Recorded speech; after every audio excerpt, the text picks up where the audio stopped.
Ayan guys, yung Rizal Stadium natin guys. Rizal Stadium. Yan, oval.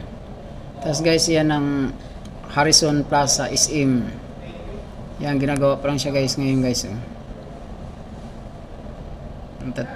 Tanaw na tanaw dito guys. Oh. Yan yung SM Harrison. Yan, malaki yan guys. Oh. Lawak yan.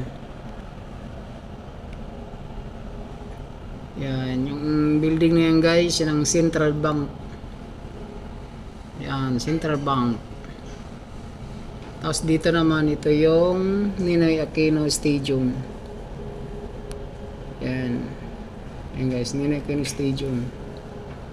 Tapos, nasa tapat tayo ng Manila Bay. Yan. Guys.